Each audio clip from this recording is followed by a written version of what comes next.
So, dear colleagues, let's get prepared. We're starting shortly.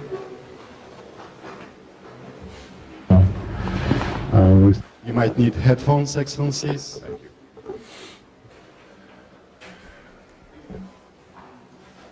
you. Пане міністре, прошу. Доброго дня всім. Радий вітати у Києві. I'm glad to greet in Kyiv my American, my British colleagues. This is the first meeting in my new position of Minister of Foreign Affairs with Antony and David. This is the excellent format. We had a wonderful atmosphere, very productive talks, not just on the premises of the Ministry of Foreign Affairs, but also in the wings, and there was a meeting with the President Zelensky. As real allies, we had that meeting. We are grateful to the US and the UK for their unwavering support rendered to Ukraine. Its territorial sovereignty. That was a very busy day for both our guests and our state. It's very important that Antony and David participate in the Forbes summit platform. It's today. It started today. It's to be continued. Fair and sustainable peace is impossible without restoration of sovereignty and territorial integrity of Ukraine, and that includes the Crimea. Crimea is Ukraine. Today, on the 11th of September, we have a tragic anniversary for the American US people, the 23rd anniversary of terrible terrorist attacks against the US. I offered my condolences to the Secretary of State and through him to all the nation. We know the price of human life and we know how loss hurts. The principal topic we discussed was military capability and their reinforcement, air defense, F-16s, munition, drones, armored vehicles and other equipment, everything that can work for victory, and specifically emphasize the necessity to make investment to buy military systems for the defenders of Ukraine that will support our defense industry and save the resources provided by our allies. The key mission is to strengthen the air shield with all the necessary contributions. We have to remove all the obstacles and limitations with the use of the British equipment, American equipment in the Потрібна рішучість і щодо збиття російських ракет і дронів у небі над Україною. Чим далі зможе бити Україна, тим ближче буде справедливий мир. Ці кроки важливі в контексті повідомлень про можливу передачу Іраном балістичних ракет Росії. Вороги вільного світу не сумніваються, вони діють та створюють неприйнятні загрози для всієї Європи та Близького Сходу. У таких умовах не може бути сумнівів у рядах демократій. Маємо діяти сміливо. Маємо бути співлідерами коаліції сміливості. Необхідно посилювати санкції проти Росії та закрити повністю будь-які лазівки для їхнього обходу. Маємо повністю закрити Росії доступ до ресурсів для продовження війни. Важлива і подальша робота над використанням заморожених російських активів задля підтримки України. Росія має заплатити. Міжнародне право надає всі законні підстави для використання не лише прибутків відсотків, але й самих активів. Закликаємо до рішучих спільних дій. Окремо обговорили кроки з посилення економічної стійкості та енергетичної безпеки України напередодні зими. Вдячні США та Великій Британії за підтримку нашої енергетики. Окремо поінформував колег про застосування Росією боєприпасів, які містять небезпечні хімічні речовини проти наших воїнів, і наголосив на необхідності жорсткої колективної відповіді на ці дії російському агресору. Ми обговорили спільну роботу над підготовкою до другого саміту миру. Розраховуємо на підтримку американської та британської дипломатії у розширенні коаліції формули миру та кількості підписантів підсумкового комюніке саміту миру. Формула миру не має альтернатив. Окремо зупинилися на подальшій інтеграції України в НАТО.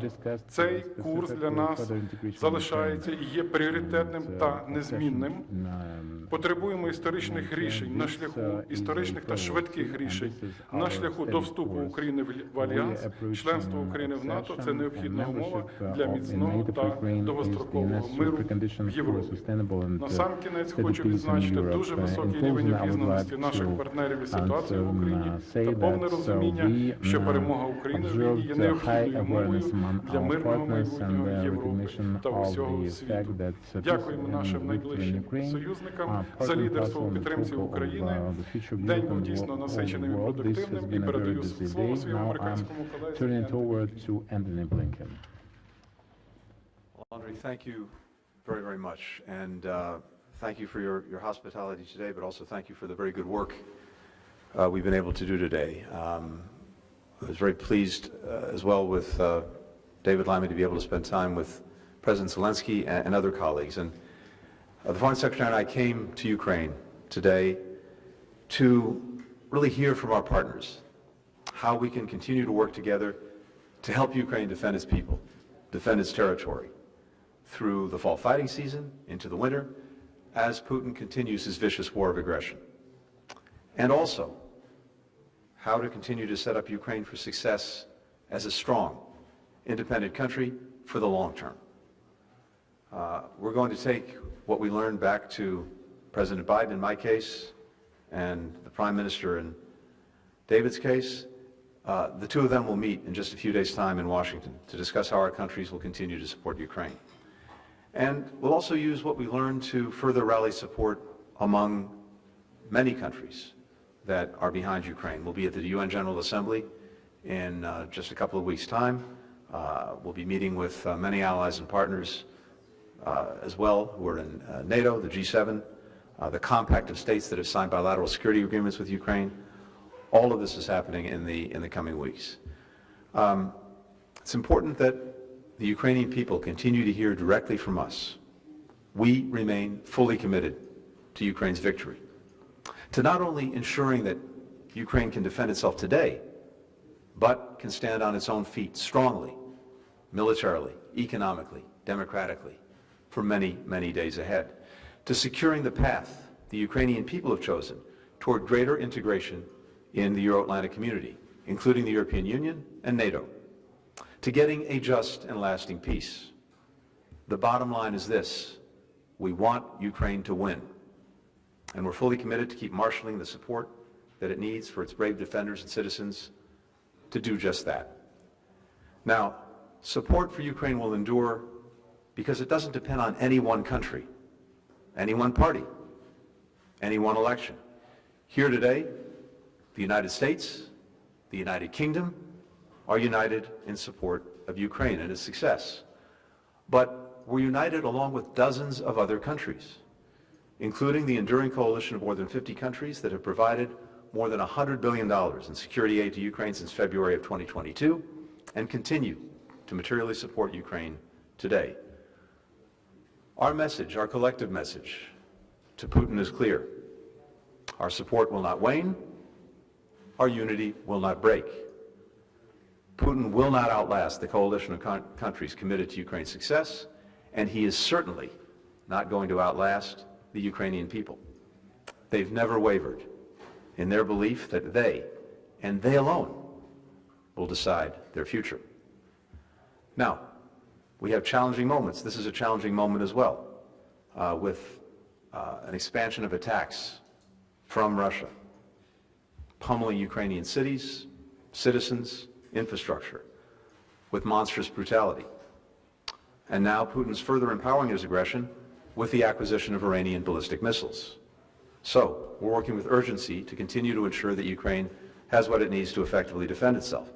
At the NATO summit back in July, President Biden promised 5 strategic air defense systems and dozens of tactical air defense systems. We've delivered on several of those strategic systems. We're fully working to meet the commitment in the coming weeks, and will continue to add to Ukraine's air defense systems. We've also supported and trained the F-16 program that is now flying over Ukraine. The United States continues to be the largest provider of security assistance to Ukraine and to lead the international coalition in support of its defense. As we're meeting here today, we're again seeing Putin dust off his winter playbook, targeting Ukrainian energy and electricity systems to weaponize the cold against the Ukrainian people. That's why today we're announcing $325 million in new funding to help repair Ukraine's energy and electric grid. And we'll rally additional support from the G7 plus countries when we have a meeting of the Energy Coordination Group in the next couple of weeks. I'm also announcing today $290 million in new humanitarian support to help provide vital services like safe drinking water, food, shelter, medicine to millions of people in Ukraine and around the region who've been displaced by Putin's war. And finally, we're announcing $102 million in additional funding in humanitarian demining to help remove landmines and unexploded ordnance that Russia's left behind across Ukraine. Now, support for Ukraine's defense and recovery is not only coming from Ukraine's partners. The United States and our G7 partners agreed to deliver $50 billion from Russia's frozen assets to pay for Ukraine's reconstruction and defense. And we're working to meet that commitment, to operationalize it. And we and our allies will continue to impose costs on countries that support Russia's war machine. For all of these challenges, Ukraine has made remarkable progress on each of its key goals since I was last here, which is back in May. They've made progress militarily in standing up a strong, enduring capacity to deter and defend against aggression. At the July summit, we declared that Ukraine's path to NATO membership is irreversible. And for the first time, NATO established a command dedicated to support Ukraine's membership. Last time I was here, 9 countries had completed bilateral security agreements with Ukraine. Now that number is 26 and counting, including, of course, the United States and the United Kingdom. That will provide a foundation of support for Ukraine's defense for years to come. And Ukraine's defense industrial base has grown 6-fold in the last year alone. In the coming years, that's going to give Ukraine one of the most advanced defense industries in the world, and it will be able to take that to the global market and take global market share away from other countries like Russia, and also supply NATO allies. Ukraine's making economic progress. We've been taking steps to make it easier for investors and companies to do business here in Ukraine. For example, together with the private sector, we recently announced a first-of-its-kind $350 million war risk reinsurance facility. That's going to make it easier for companies to invest, even as the war goes on. And Ukraine continues to make progress on deepening its democracy. It's taken important steps, including the Rada recently passing a law to reform oversight of financial crimes, expanding the number of judges on the anti-corruption court, delivering prosecutions in high-profile corruption cases. The active engagement and leadership on the part of Ukraine's engaged and committed civil society has been crucial to this progress. Now, more work needs to be done on reform. Ukraine needs to ensure investors and businesses that they're treated fairly and don't have to compete in a gray market. Ukraine needs institutions that are independent, effective, and free from political interference. That's crucial for the National Anti-Corruption Bureau, for its regulatory bodies and the boards of state-owned enterprises, and for the customs legislation that's currently before the Rada. These and other reforms Ukraine is pursuing because it's in Ukraine's interest to do so.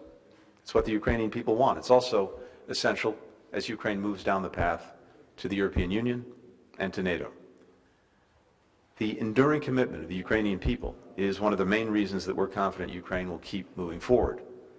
No matter how great the obstacles thrown in their way, Ukrainians have demonstrated time and again that nothing can stand in the way of a people committed to shaping their own future.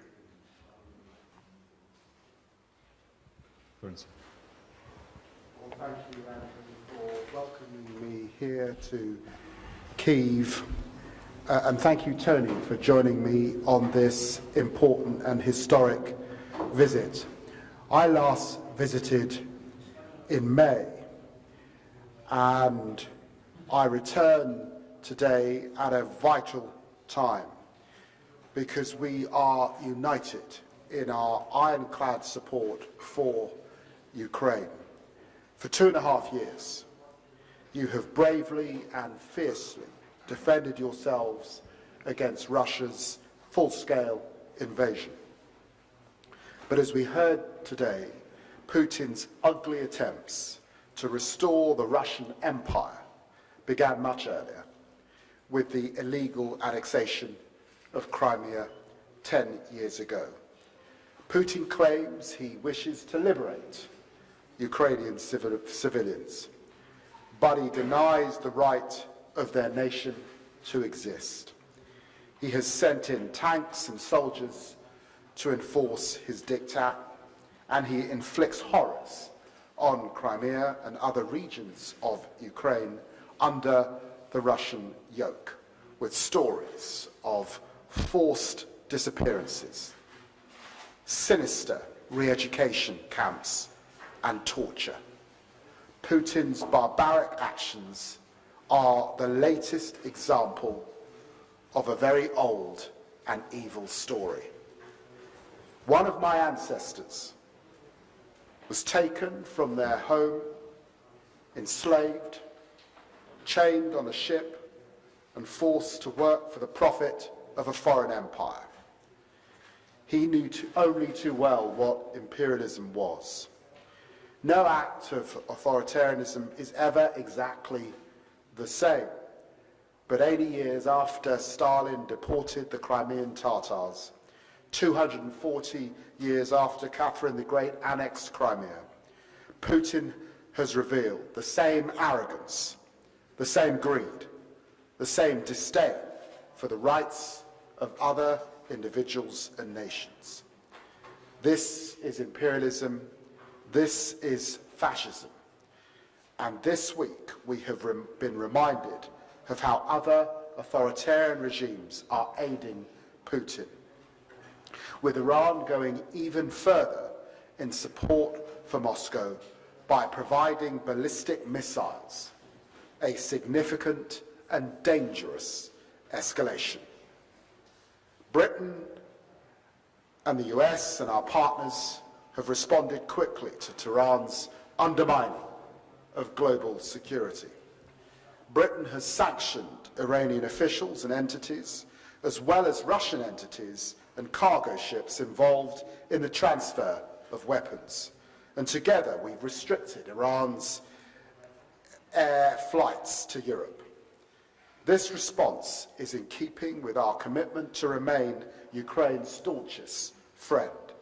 And I'm proud of that commitment. I'm proud of Prime Minister Starmer's commitment to provide $3 billion in military aid every year that is needed in your fight. And today I can confirm more than 600 million worth of support for Ukraine, including 242 million this financial year for immediate humanitarian, energy and stabilization needs, as well as support for reform, recovery and reconstruction. Plus, we're confirming our intention to deploy $484 million worth of World Bank loan guarantees later this year. And the UK is speeding up military deliveries with air defence missiles, equipment of F-16 fighter jets, AS-90 self-propelled guns and spare barrels, military boats and maritime guns having now been delivered. I can announce we will now also send hundreds of additional air defence missiles, tens of thousands of additional artillery ammunition rounds, and more armoured vehicles to Ukraine by the end of the year. But I am most proud of the unity we and our allies have shown in support for Ukraine. And that is why our joint visit today, the first joint visit of its kind for well over a decade, is such an important signal.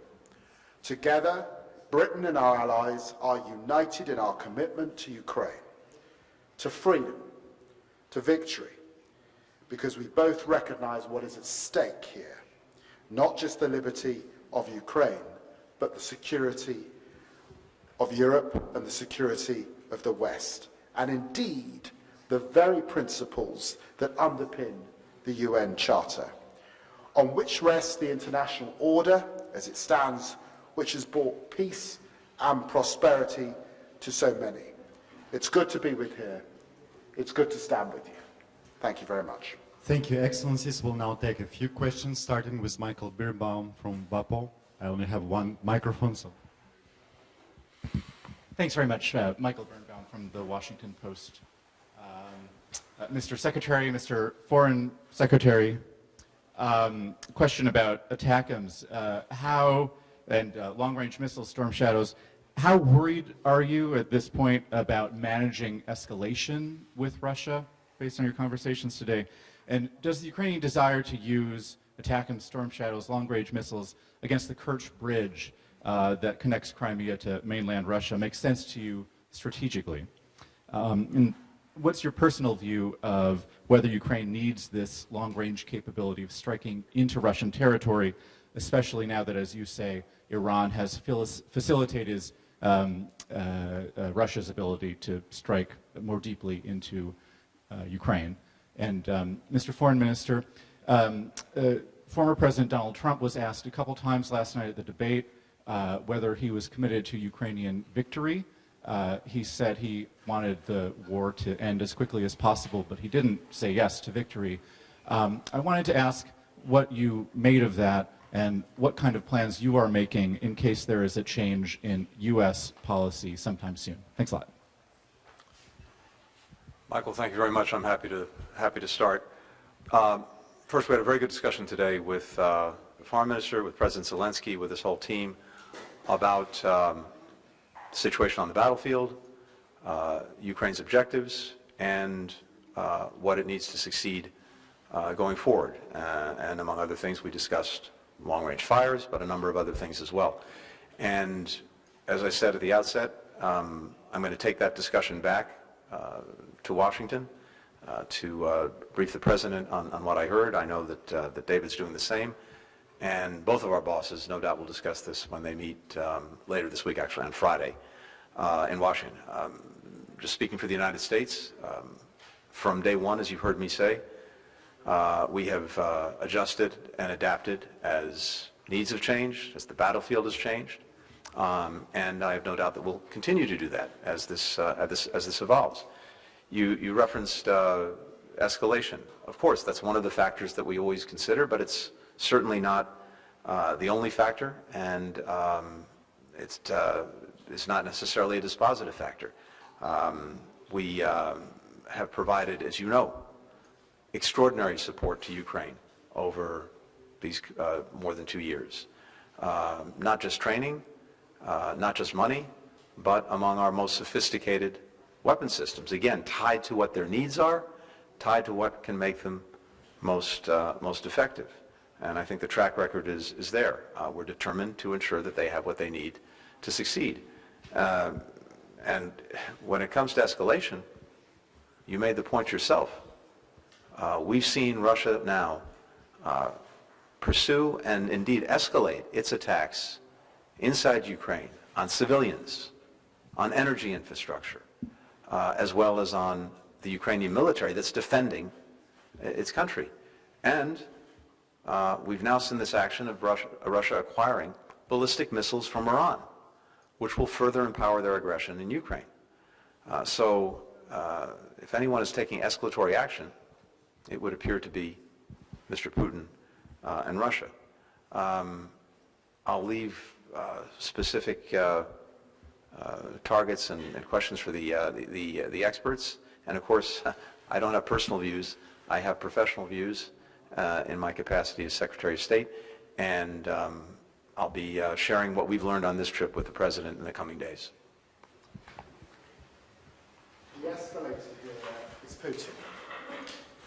It is Putin who has escalated this week with the shipment of ballistic missiles from Iran. And we're seeing this new axis. Russia, Iran, North Korea. We urge China not to throw their lot in with this group of renegades. Renegades, in the end, that are costing lives here in Ukraine. So it's been very important for me to be here with Secretary Blinken, to meet, to listen, to learn, to strategize, yes, and to be able to inform the UK Prime Minister as we head out to Washington for further discussions. I'm also minded that as we head into the autumn, we have the UN General Assembly, where we're meeting with allies and parts of global majority countries, also to ensure that we have that support for Ukraine as we head into the late autumn and the winter. we have the G20, other forums, and we've wanted to talk about how we build on those opportunities going forward and how we put Ukraine in the best possible position as they head into a winter. And that has been the basis of the discussion. But let us be clear, we've not just talked about military support. We've talked further about sanctions. We've talked further about the humanitarian needs. We've had a detailed conversation about energy because of horrendous Russian attacks on energy supplies here in Ukraine. So this has been a breadth of conversation across the board about very strong allies and about our commitment. The UK commitment is not just for this winter. We're talking about a 100-year partnership because we stand with Ukraine for the long haul. Я повністю поділяю оцінки, які щойно прозвучали. Це щодо ескалації. І з свого боку додам. Я дуже добре пам'ятаю, коли перед кожним принциповим рішенням щодо постачання нового чи нової якості типу озброєння для України постійно стояло питання ескалації, але рішення приймалося. І достатньо було волі і сміливості в наших союзників-партнерів ці рішення приймати. Мені здається, що після Курської операції українських військових ми можемо чітко говорити, що точка боязні ескалації подолана. Тепер щодо вашого запитання про можливі наслідки президентських виборів в США. Так, це очевидно, що буде новий президент, але ми віримо і переконані в твердій підтримці американського народу. Ми твердо віримо і переконані в двопартійній підтримці. І ми чітко віримо і переконані в тому, що досягнення справедливого, всеосяжного, тривалого миру в Україні – це теж стратегічний інтерес Сполучених Штатів Америки, який буде збережено. Тому що ми захищаємо спільні цінності, ми захищаємо спільні демократичні цінності і віримо і переконані в стратегічному демократичному лідерстві США. Дякую. Емма Мерфі, ITV. Emma Murphy from ITV News. If I could pose a question to you, Foreign Secretary, and also you, Secretary of State, with regard to President Zelensky's comments today. He said that he would like to see a strong decision on the use of long-range missiles into Russia. How confident are you that you can take a message back to your superiors that will convince them of the need for that and get over divisions within your own governments potentially about the risk of escalation? And also, Mr. Foreign Secretary, could I ask how important it is to Ukraine on the battlefield that the long-range missiles are allowed?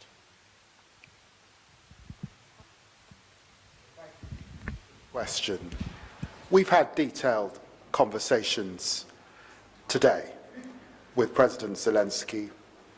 We recognize that Ukraine is on the front line of the fight for freedom, and also that over these last few weeks we've seen a tremendous loss of life of innocent men, women and children here in Ukraine. And I and the Secretary of State rededicate ourselves to supporting Ukraine at this particular time. President Zelensky expressed gratitude and thanks for Britain's $3 billion a year commitment that will continue for as long as this fight is needed. He expressed thanks for the milestone of the International Fund for Ukraine, the $1 billion that we are committed to. And he's grateful for the new package of military support, ammunition, brimstone missiles, AS-90 artillery guns that we are providing. We are concerned about the attacks on Ukraine's energy. We are concerned about these glide bombs. We are concerned about the drones. We're very concerned about the escalatory action that we're seeing from Iran particularly. We've looked at the breadth of things today, and as we've said, of course, I go back to Keir Starmer, able to assist him with some of the operational detail that we've learned from the Ukrainians today. You wouldn't expect me to go into detail about that at this press conference because I am not prepared to give Putin the advantage. But as the closest of allies, we look forward to the discussions we will have, not just on Friday, but discussions, I suspect, that will go on over the next few weeks as we head also to the UN General Assembly. Good evening, the public broadcaster of Ukraine, Valeria Pashko. So, Minister Spiga mentioned Ukrainian path to NATO. So, is it possible that allies ready to invite Ukraine to join NATO maybe this year? And one more. So, the coalition within NATO is being formed to shoot down drones and missiles over Ukraine. Maybe there is a discussion between, I don't know, Great Britain and the US and Germany. And I think the last one, are you ready to invest in Ukrainian production of drones, maybe missiles as well? Thanks a lot. United Kingdom is already investing in Ukrainian production of drones, and what I saw on my last trip to Ukraine was an amazing civilian, what we would call a blitz spirit, evoking the Second World War. Ordinary people committed to the war effort here in Ukraine. It's humbling, it's moving to see people doing all they can to prevent this Russian aggression. Britain are supportive of Ukraine's ambitions in relation to NATO and the security guarantees that they necessarily need, and that's why we work very hard with our allies to get that irreversible pathway language into the text that we were able to agree back in July, just as the new Labour government came to power. And we will continue, of course, to discuss these things with our allies. And the other issue, of course, that Secretary Blinken has raised today is the continued need to work with Ukraine on these fundamental reform issues that make its pathway to the European Union and to NATO more achievable in the medium term.